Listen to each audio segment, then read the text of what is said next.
हा महाराष्ट्राच्या अर्थव्यवस्थेचं ग्रोथ इंजिन म्हणून काम करणार आहे, त्या प्रकल्पांच्या पाहणीचा दौरा आहे। यामध्ये पहिल्यांदा आम्ही बुलेट ट्रेनची पाहणी केली, बोईसर स्टेशनची पाहणी केली।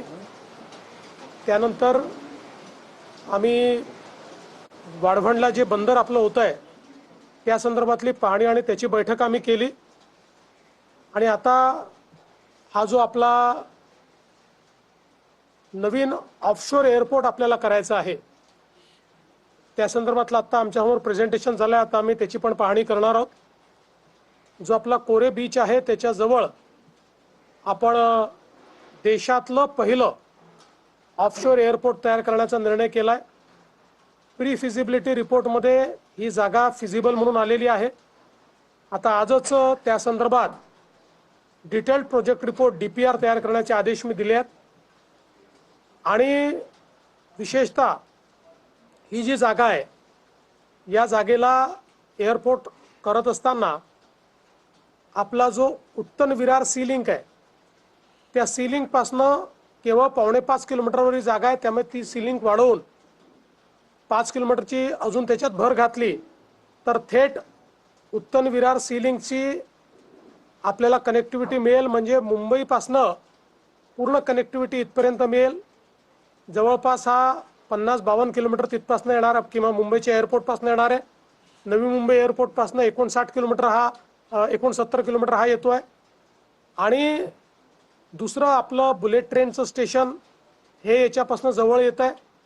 त्यामुळे एक प्रकारे हा जो सगळा आपला पालघर जिल्ह्यातला जो अर्बन भाग आहे त्या अर्बन भागाला एक मोठी कनेक्टिव्हिटी ही या एअरपोर्टमुळे मिळणार आहे। आणि साधारणपणे 2050 पर्यंत मुंबईमध्ये जी काही एअर ट्रॅफिक आपण अपेक्षित केलेली आहे, 2 एअरपोर्टचा विचार केल्यानंतरही जवळपास त्या ठिकाणी मोठ्या प्रमाणात एक गॅप पडते। ती गॅप हा एअरपोर्ट भरून काढेल। 2 रनवेचा एअरपोर्ट असेल, त्यामुळे 2050 सालापर्यंत मुंबईला जी काही पॅसेंजर कॅपॅसिटी आहे ती कॅपॅसिटी क्रिएट करण्याकरता एअरपोर्ट अत्यंत महत्त्वाचा आहे। त्या दृष्टीनं आज आपण याची पाहणी केलेली आहे। आणि आता DPR झाल्यानंतर आपला प्रयत्न असेल की पुढच्या काळामध्ये अत्यंत वेगानं याच्या मान्यता घेऊन आणि हा एअरपोर्ट आपण तयार करणार आहोत।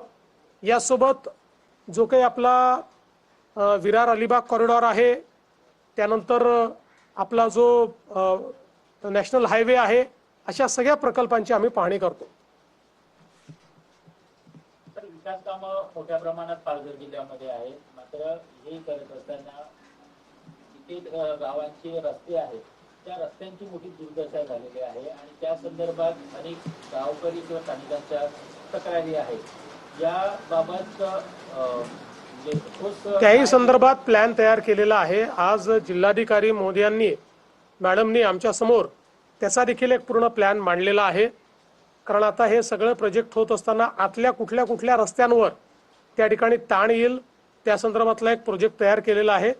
त्यालाही मान्यता देऊन आणि तेही रस्ते सक्षम करण्याचं काम हे करण्यात येणार आहे।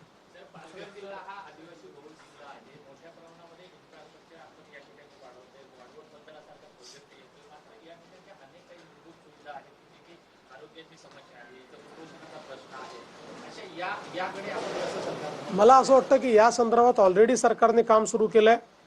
आपण मेडिकल कॉलेजचं काम या ठिकाणी सुरू केलेलं आहे। अगदी जो सुदूर भाग आहे त्या भागामध्ये देखील मोठ्या प्रमाणात आपण मेडिकल इंटरव्हेन्शन्स करतो। आपल्याला कल्पना आहे की गेल्या काही वर्षांमध्ये पालघर जिल्ह्यामध्ये कुपोषण हे आम्ही खूप मोठ्या प्रमाणात कमी केलेलं आहे।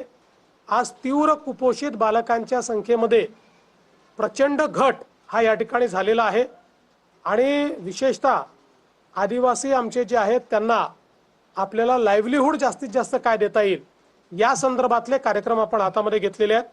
कारण आमचं एक या ठिकाणी जे मिशन आहे त्या मिशनमध्ये या पालघर जिल्ह्यातले आदिवासी, पालघर जिल्ह्यातले मच्छीमार यांचं योग्य पद्धतीनं जोपर्यंत विकास होत नाही तोपर्यंत या विकासाला अर्थ नाही। त्यामुळे त्यांना सोबत घेऊन त्यांच्या विकासाचा विचार करूनच हा विचार आपण केलेला आहे। थँक्यू। कुठल्या निधीची अडचण नाही, निधी दिला।